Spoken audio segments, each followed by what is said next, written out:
নমস্কার, আপনারা দেখছেন আর প্লাস নিউজ। আর হ্যালো ডক্টর অনুষ্ঠান নিয়ে আমি জুলেখা রয়েছি আপনাদের সঙ্গে। দেখুন, প্রত্যেক দিন আমাদের ব্যস্ত জীবনযাত্রার মধ্যে ব্যস্ততা আরও বাড়ছে, আর সেই ব্যস্ততার সঙ্গে খাপ খাইয়ে নিতে কিন্তু আমরা উঠে পড়ে লেগেছি। আর পাল্লা দিয়ে বাড়ছে দূষণও, বিশেষ করে বায়ু দূষণ। আর সেই বায়ু দূষণের ফলে কি হচ্ছে? শ্বাসকষ্টের সমস্যা বাড়ছে। ইদানিং দেখা যাচ্ছে মানুষ খুব জোরে জোরে শ্বাস নিচ্ছেন, কিন্তু কেন? আসুন এই কেনর উত্তরই খুঁজি আজকে আমরা আমাদের এই হ্যালো ডক্টর অনুষ্ঠানে। আমাদের সঙ্গে আজকের হ্যালো ডক্টর অনুষ্ঠানে উপস্থিত রয়েছেন আয়ুষী নেচার কেয়ার অ্যান্ড কিওরের chief medical adviser doctor Binod Kumar Singh. স্যারকে স্বাগত জানাচ্ছি হ্যালো ডক্টর অনুষ্ঠানে। যে প্রশ্নটা দিয়ে আমি শুরু করলাম, যে কিসের জন্য এই শ্বাসকষ্ট বাড়ছে, কেনই বা এত ঘন ঘন বা এত দ্রুত শ্বাস নিতে হচ্ছে আমজনতাকে? এটাকে চিকিৎসা বিজ্ঞানের ভাষায় ঠিক কি বলে স্যার? দেখুন, যে কোনো মেট্রো সিটির মধ্যে আজকাল আমাদের পলিউশনটা অনেক বেড়ে গেছে। কিছুদিন আগে কিছু মনে করবেন, আমি এমনি নিউজ দেখছিলাম, তো দিল্লির যিনি নতুন আমাদের মুখ্যমন্ত্রী হয়েছে ওনাকেও মানে একটা প্রোগ্রামের মধ্যে খাঁসতে দেখা হয়েছিল। ওনার আগে যিনি ছিলেন কেজরিওয়ালজি, ওনাকেও খাঁসতে দেখা হচ্ছে। কারণটা কি? মানে এখন দিল্লির আবহাওয়াটা এত পলিউটেড হয়ে গেছে কি ওইখানে যত বেশি আপনারা ঘরের মধ্যে থাকবেন তত সুস্থ থাকবেন। আমাদের কলকাতার মধ্যেও পলিউশনের লেভেলটা বেড়ে যাচ্ছে। কেন কি এটাও একটা মেট্রো সিটির পরে সব মেট্রো সিটিতেও মানে একটু শ্বাসকষ্টের প্রবলেমটা বেড়ে যাচ্ছে, যার জন্য আমাদের চেম্বারের মধ্যে শ্বাসকষ্টের পেশেন্টের মাত্রাটাও বাড়ছে। ছোট বাচ্চাদেরও প্রবলেম হয়ে যাচ্ছে। তারপরে এই ওয়েদার চেঞ্জের সময় আরও এনাদের একটু কষ্ট হচ্ছে। এর মধ্যে অনেক কিছু মানে আমরা ভুল বোঝাবুঝি করে ফেলি। অনেকবার এমনি হয় অ্যালার্জিক্যালের জন্য একটু শ্বাসকষ্ট হয়, তখন আমরা ভেবে ফেলি কি না এটা হাঁফানি না। তো এই জন্য আমি আপনাদেরকে বলবো, যদি আপনাদের মনে হয় কি আপনাদের শ্বাস নিতে কষ্ট হচ্ছে, একটুখানি কাজ করার পরেই আপনারা হাঁফিয়ে যাচ্ছেন, নিঃশ্বাস নিতেও একটু আপনাদের কষ্ট হচ্ছে, কফের মাত্রাটা একটু বেড়ে গেছে, তাহলে আপনারা দয়া করে নিজের হাউস ফিজিশিয়ানের অ্যাডভাইসটা নেবেন। হাউস ফিজিশিয়ানের অ্যাডভাইসটা নেবেন, দেখবেন উনি আপনাকে সঠিক উত্তরটা দেবেন। কেন কি আমাদের আয়ুর্বেদের মধ্যে চরক সংহিতাতে শ্বাস রোগ বলে একটা চ্যাপ্টার আছে, যার মধ্যে যদি মানে শ্বাস রোগের সম্পর্কে আমরা দেখি ওইখানে, তো তমক শ্বাসটাকে আমরা এখানে বলি ব্রঙ্কিয়াল আসমা। মডার্ন সায়েন্সে যে হাঁফানি রোগটাকে মানে ব্রঙ্কিয়াল আসমা বলা হয়, ওইটাকে আমাদের আয়ুর্বেদ ভাষার মধ্যে তমক শ্বাস বলি। এটা হয় কেন? যখনই আমাদের শরীরের মধ্যে বায়ু এবং কফ যদি প্রকোপিত হয়ে যায়, তখন আমরা এই রোগ থেকে আক্রান্ত হতে পারি। এর থেকে বাঁচার খুব সুন্দরভাবে সহজ উপায় আয়ুর্বেদের মধ্যে বলা হয়েছে। ওর জন্য জরুরি নেই কি আমরা কোনো অন্যপ্যাথিতে গিয়ে পাফ নিলাম বা কোনো স্টেরয়েড ওষুধ খেলাম, যেটা পরবর্তীকালে গিয়ে আরও ক্ষতি হয়ে যাবে। জাস্ট আমি আপনাদেরকে বুঝিয়ে দিই, আজকাল বাচ্চাদেরকেও আমি দেখছি শ্বাসকষ্ট হলেই মুখের মধ্যে পাফ নিচ্ছে। পাফের কাজটা কি? মানে যখনই আমরা আয়ুর্বেদের মধ্যে বলা হয় কি প্রাণবায়ুর রাস্তার মধ্যে যদি অবরোধ থাকে, তাহলে ওইখানে শ্বাসকষ্টটা হয়। তো আমরা যে নিঃশ্বাসটা নিচ্ছি ওটা ঠিকভাবে আমার শরীর যদি গ্রহণ না করতে পারে, তাহলে একটা প্রবলেম হয়। তো এইখানে যে এয়ারওয়েজটা আছে, যেখান থেকে আমাদের নিঃশ্বাস ফুসফুসে যাচ্ছে, ওইখানে যদি কফের মাত্রা বেড়ে যায়, তাহলে আমাদের ওই জায়গাটা ছোট হয়ে যায়। আমাদের শরীর যত বায়ু প্রাণবায়ু মানে অক্সিজেনকে যত নেবার দরকার তত নিতে পারে না, তার জন্য ওকে বারে বারে নিঃশ্বাস নিতে। যেমনি আমরা খুব সুন্দরভাবে জানি কি আমরা যদি 1 মিনিটের মধ্যে আমরা যে নিঃশ্বাসটা নিই, আর ওর মধ্যে যদি আমাদের ট্র্যাকিয়া মানে যেইখান থেকে আমাদের প্রাণবায়ু আমাদের ফুসফুসে যাচ্ছে, ওর মধ্যে যদি অবস্ট্রাকশন এসে যায়, তখন ওইটা আমাদের অনেক প্রবলেম ক্রিয়েট করতে পারে। এই জন্য অনেক লোকরা যারা হাঁপানির রোগী, তারা মুখ খুলে শ্বাস নিতে চান, কিন্তু ওইটা বললে তো হবে না। কেন কি মুখ থেকেও নিঃশ্বাস যদি আপনি নেন, তো ওইটাও ট্র্যাকিয়া হয়েই আপনার লাংসে যাবে। কিন্তু লাংসের মধ্যে যদি কফের মাত্রাটা আপনার বেড়ে থাকে, আজকালকার খুব সুন্দর ট্রিটমেন্ট চলছে মডার্ন সায়েন্সে, পাফ দিয়ে দিচ্ছে। পাফের কাজ কি হচ্ছে কি যে কফটা জমে মানে ভেতরে আছে, ওটাকে ওরা শুকিয়ে দিচ্ছে।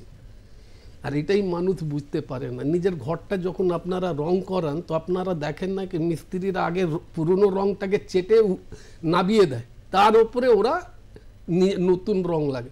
কিন্তু এইখানে তো ঠিক উল্টো হচ্ছে।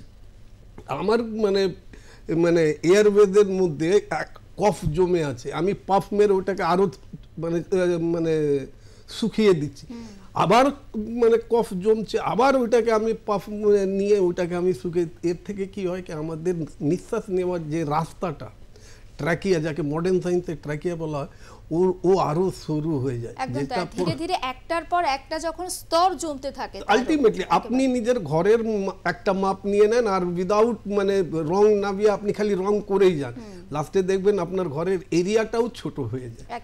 এই জন্য বলবো কি এর সব থেকে সুন্দর আমাদের ট্রিটমেন্ট আছে আমাদের মধ্যে, আয়ুর্বেদের মধ্যে সব থেকে ভালো ট্রিটমেন্ট ওষুধও আছে, তার সঙ্গে পঞ্চকর্ম। যে কোনো হাঁফানি রুগীদেরকে বলবো যদি অনেক দিন হয়ে গেছে পাফ নিতে নিতে, ইঞ্জেকশন নিতে নিতে, মাঝে মাঝে হসপিটালে ভর্তি হয়ে নেবুলাইজার দিয়ে আপনার কফটাকে বার করা হচ্ছে, এমনি যদি আপনাদের সঙ্গে ঘটনা ঘটে বা আপনার আশেপাশে প্রতিবেশীদের এমনি যদি ঘটনা, তাকে একবার অ্যাডভাইস করবেন যে কোনো ভালো আয়ুর্বেদিক ফিজিশিয়ানকে দেখাবার জন্য। একদম তাই, একেবারে। অবশ্যই আমি একাধিক প্রশ্ন নিয়ে আসবো স্যারের কাছে, কিন্তু যেহেতু এটা আমাদের একটা লাইভ ফোন ইন অনুষ্ঠান, তাই দর্শকরাও কিন্তু সরাসরি আমাদের এই অনুষ্ঠানে যোগ দিতে পারেন টেলিফোনের মাধ্যমে। তবে শুধুমাত্র আজকের যে বিষয়টা নিয়ে আলোচনা হচ্ছে সেই বিষয়টা নয়, আপনারা আপনাদের যদি অন্যান্য কোনো সমস্যা থাকে সেটা নিয়েও কিন্তু ডাক্তারবাবুকে প্রশ্ন করতে পারেন, ডাক্তারবাবু আপনাদের যথাসাধ্য কিন্তু উত্তর দেবে। আর পাশাপাশি আরও একটা বিষয় একটু জানিয়ে রাখি, যদি আপনারা ডাক্তারবাবুর সঙ্গে যোগাযোগ করতে চান তাহলে কিন্তু হেল্পলাইন নাম্বার, যে হেল্পলাইন নাম্বার স্ক্রিনে যাচ্ছে, কিন্তু তবু একবার আপনাদের সুবিধার জন্য আমি জানিয়ে দিচ্ছি। হেল্পলাইন নাম্বার হচ্ছে 9903795252। আরও একটা হেল্পলাইন নাম্বার রয়েছে 9903595252। এই দুটো নাম্বারে আপনারা ফোন করতে পারেন বুকিংয়ের জন্য, ডাক্তারবাবু কোথায় থাকবেন, কোথায় কোন চেম্বারে কখন পাবেন, পাশাপাশি শুধুমাত্র যে অ্যাজমা বিষয় এই বিষয়টাই জন্য আপনাদের কথা বলতে হবে এমনটা নয়, অন্যান্য আরও বিষয় নিয়েও কিন্তু আপনারা যোগাযোগ করতে পারেন ডাক্তারবাবুর সঙ্গে। যে বিষয়টা নিয়ে আমরা কথা বলছিলাম অবশ্যই আসবো, তবে একজন দর্শক বন্ধু আমাদের জন্য অপেক্ষা করছেন। নমস্কার, কে রয়েছেন? Hello madam, good evening. Good evening, কে বলছেন, কোথা থেকে? বেহালা থেকে কল্যাণ চক্রবর্তী কথা বলছিলাম। আমি মানে ডাক্তারবাবুর সাথে একটু কথা বলতে পারি? হ্যাঁ, নিশ্চয়ই। আচ্ছা, ডাক্তারবাবু নমস্কার। নমস্কার। আমি আপনার থেকে একটা কথা জানতে চাই যে আমাদের যে মানে কিডনিতে যে স্টোন হয় সেটা কি আপনাদের ইয়েতে মানে আয়ুর্বেদিক চিকিৎসাতে এটার কি কোনো মানে পদ্ধতি রয়েছে যে থেকে মানে আমি যাতে উপকৃত হতে পারি? কেননা সবার সময় তো মানে আপনার কিডনির স্টোনটা আমাদের মেডিসিন দ্বারাই বেরিয়ে যাবে। এছাড়াও আপনি বেহালাতে থাকেন, আপনাকে একটা কথা বলে দিই, আমাদের আয়ুর্বেদিক মেডিসিন দ্বারা আপনার কিডনির স্টোন আপনার শরীর থেকে ভেঙে বেরিয়ে যাবে, এটা আমি আপনাকে কথা দিচ্ছি। বেহালাতে থাকেন, আমাদের চেম্বার হচ্ছে খড়িবেড়িয়া। হ্যাঁ, খড়িবেড়িয়া। প্রত্যেক বুধবার আপনি ওইখানে পেতে পারেন, বা আপনি ইকবালপুরেও দেখাতে পারেন, না হলে সাউথ সিটি মলেও আপনি বুধবার, মানে এই 3 জায়গাতে বুধবার আমাদের টিমকে আপনি পাবেন। এর জন্য আপনি একটা খালি কাজ করতে হবে, দেখুন হেল্পলাইন নম্বর দেওয়া আছে ওই সাইডের মধ্যে, ওইখানে ফোন করলে জানতে পারবেন কোন চিকিৎসক কোন দিন কোন টাইমে কোথায় থাকবে। এবার রইল আপনার পাথরের জন্য, তো দেখবেন না আপনার বাড়ির আশেপাশে যদি কোনো নার্সারি হয় ওইখান থেকে পাথরকুচির গাছ কিনে আন, নিজের বাড়িতে রাখুন, আর অন্তত 1 চামচ ওই পাথরকুচির পাতার রস বার করে একটু খান। কেন বুধবার আসতে একটু সময় আছে, মানে আজকে তো জাস্ট আপনার হয়ে গেল শুক্রবার, এই 2 দিন অন্তত খেয়ে তো দেখুন কিছু লাভ হচ্ছে কিনা। থ্যাংক ইউ আপনার উপদেশটা আমি ফলো করব, আর আমি হেল্পলাইনে ফোন করে নিই, ঠিক আছে? অনেক ধন্যবাদ কথা বলার জন্য। আর অবশ্যই আমরা যে বিষয়টা নিয়ে আলোচনা করছি, এই যে অ্যাজমা বা হাঁপানি কেন হয়? দেখুন, প্রথম কথা তো এয়ার পলিউশনের জন্য হয়, আর তার মধ্যে আয়ুর্বেদ সিম্পল বলে দিয়েছে কি আমাদের শরীরটা, আয়ুর্বেদের অনুসারে আমাদের শরীর 3টে ফান্ডামেন্টাল ইউনিটের ওপরে পুরো নির্ভর করে। 3টের মধ্যে হলো বাত, পিত্ত, কফ।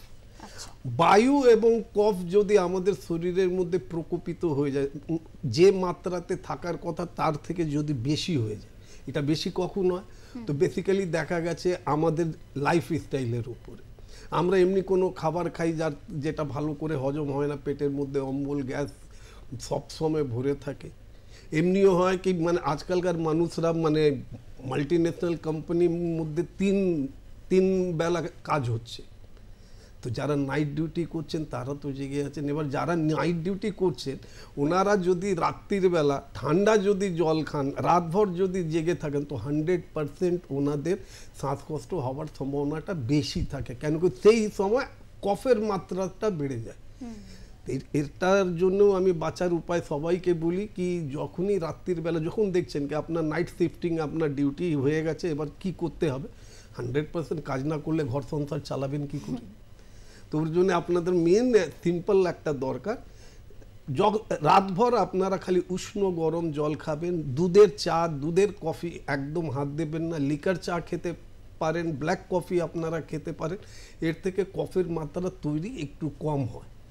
কিন্তু ওইখানেই যদি আমরা ওই ঠান্ডা মানে জেগে আছি, এদিকে কফ তৈরি হচ্ছে, তারপরে আমি কোল্ড ড্রিঙ্ক খেতে লাগলাম, ফ্রিজের জল খেতে, ঠান্ডা জল খেতে লাগলাম, তাহলে এটা বাড়তে পারে। 1 নম্বর 2, সব সময় ঘর থেকে যখন আপনারা বাইরে বেরোচ্ছেন, যেমনি করোনার সময় আমরা মাস্ক পরে বেরোই, আমি প্রত্যেক মেট্রো সিটির প্রত্যেক মানুষদেরকে বলছি, আপনার বাড়িতে যদি বাচ্চাও থাকে তাকে নিয়েও যদি আপনারা রাস্তাতে ঘুরতে বেরোচ্ছেন বা কোনো কাজে বেরোচ্ছেন, প্রত্যেকজন মাস্ক ইউজ করেন।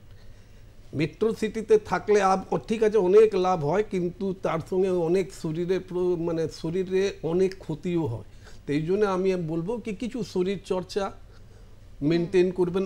আয়ুর্বেদই একমাত্র জায়গা যেখানে ঋতু চর্চাও হয়।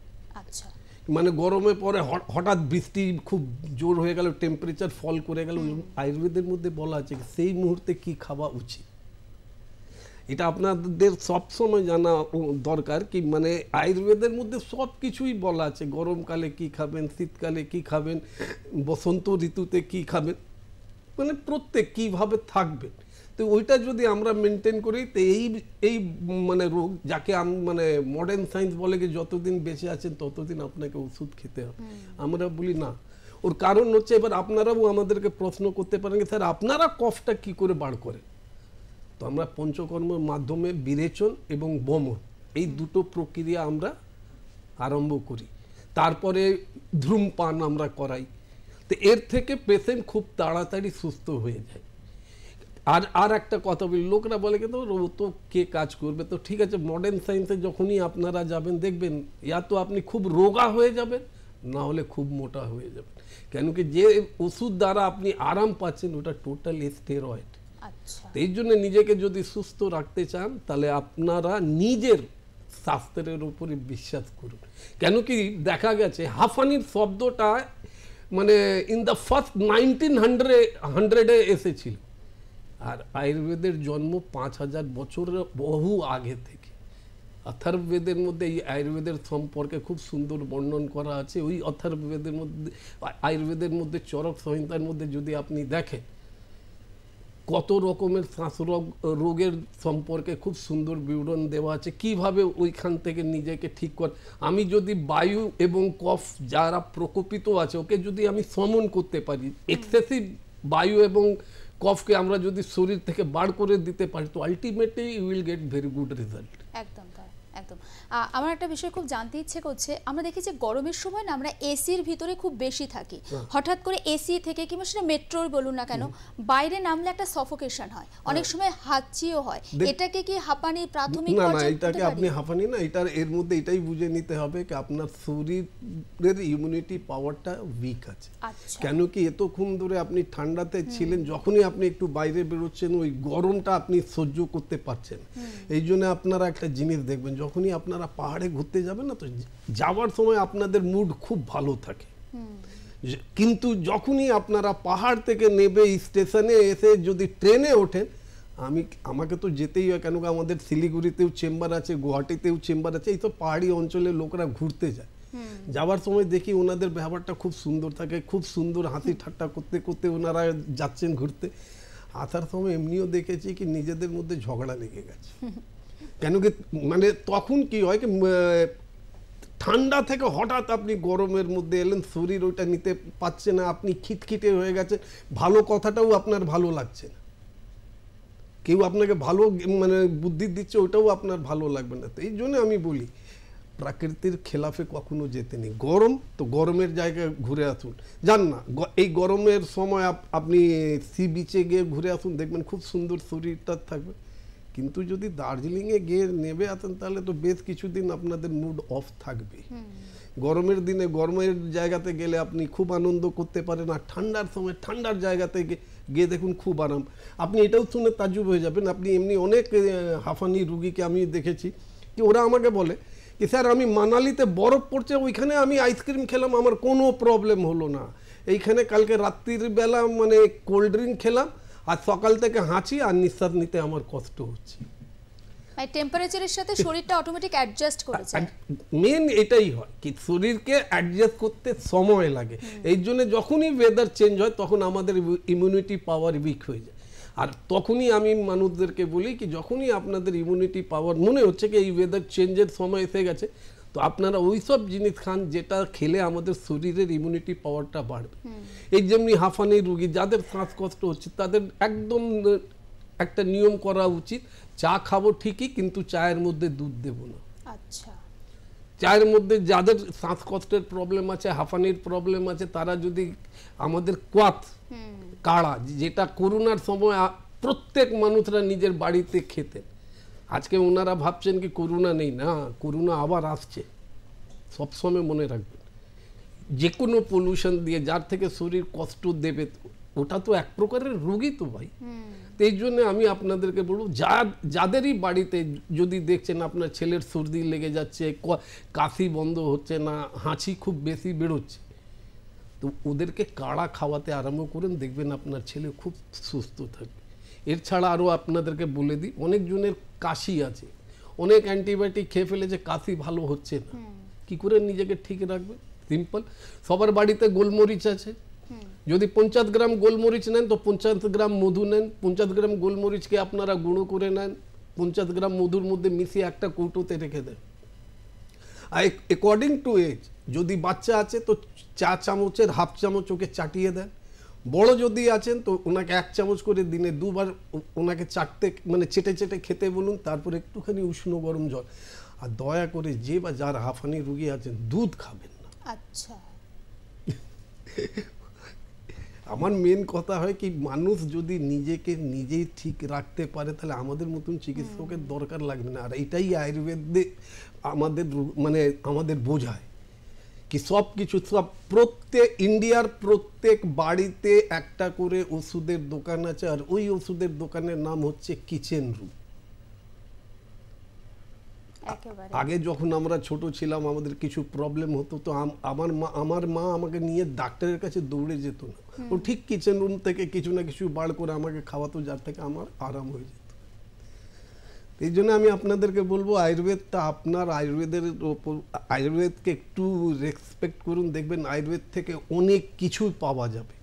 যেখানে আপনাকে চিকিৎসকরা বলে দিয়েছে কি যতদিন বেঁচে আছেন ততদিন আপনাকে ওষুধ খেতে হবে, এটা না, এটা আয়ুর্বেদ বলে না। আর আয়ুর্বেদ নেচার কেয়ার অ্যান্ড কিওরের তো একটাই কথা, আমরা টাইম বাউন্ড ট্রিটমেন্ট করি। আমরা যে টাইমটা আপনাকে দেব ওর থেকে না 1 ঘন্টা বেশি আপনার ট্রিটমেন্ট করব, না ওর থেকে 1 ঘন্টা কম।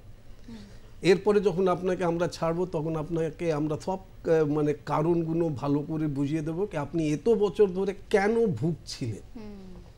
এবার যখন সুস্থ হয়ে গেছেন তো এবার এই ভুল কাজটা করবেন না, দেখবেন আপনি সুস্থ থাকবেন। তাই জন্য আয়ুর্বেদের যে সাকসেস রেটটা সবার থেকে বেশি। অর্থাৎ আপনারা বুঝতে পারলেন যে আয়ুর্বেদ নেচার কেয়ার অ্যান্ড কিওরের কেন এত সাফল্য। অবশ্যই আমরা একটু আলোচনায় ফিরি। স্যার, এই যে অ্যাজমা বিষয়টা আলোচনা করছি, এটা কি বংশগত কোনো রোগ? মূলত কাদের হতে পারে? ধরুন বাবা মা থাকলো, তার থেকে কি তার জেনারেশন? দেখুন এটা জরুরি হয় না।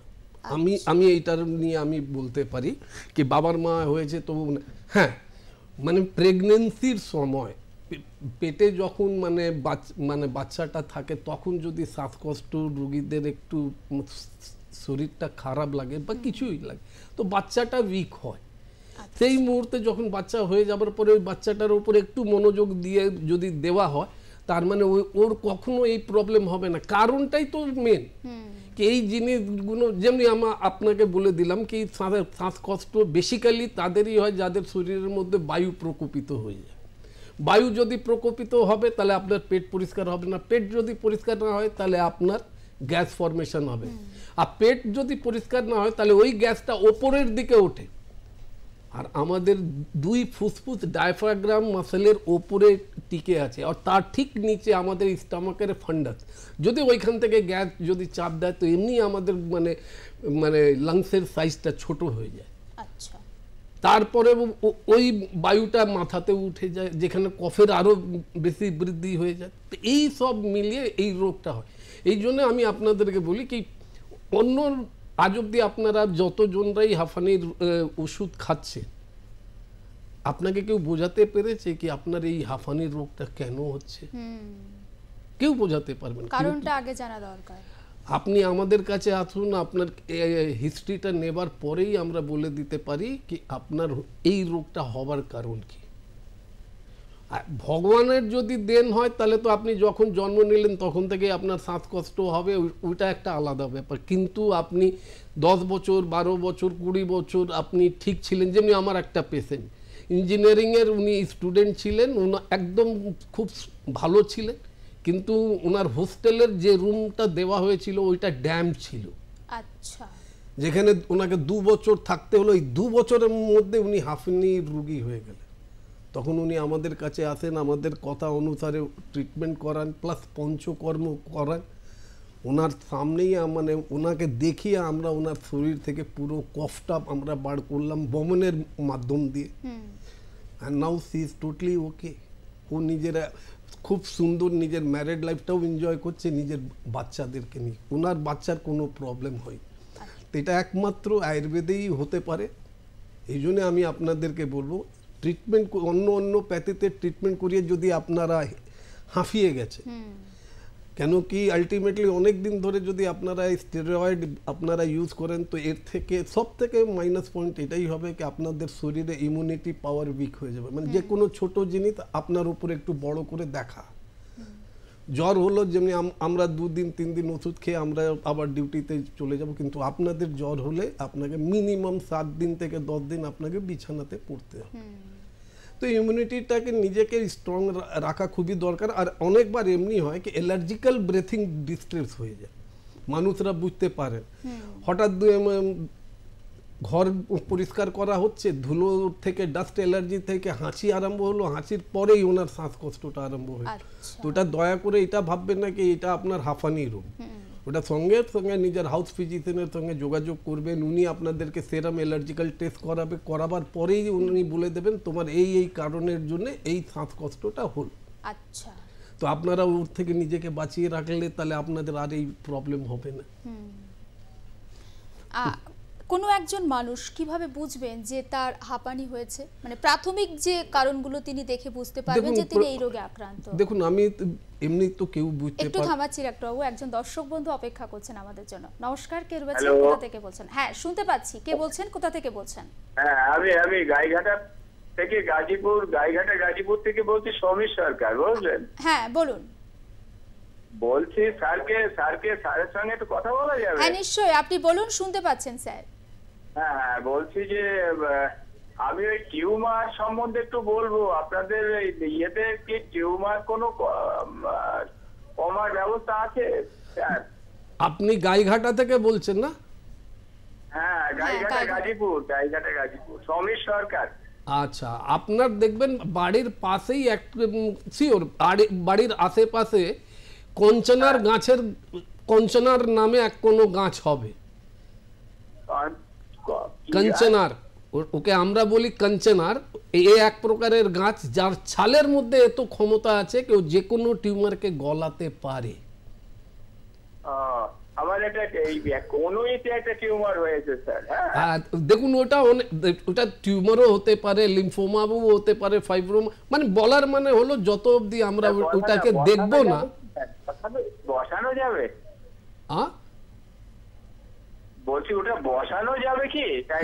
আমি তো ওটাই আপনাকে বললাম কি ওটাকে বসানোই যাবে না, ওটাকে গলিয়ে দেওয়া হবে। তার জন্য আপনাকে ওই হেল্পলাইনে ফোন করে এটা জেনে নিতে হবে আপনার বাড়ির পাশে কোন চেম্বারটা।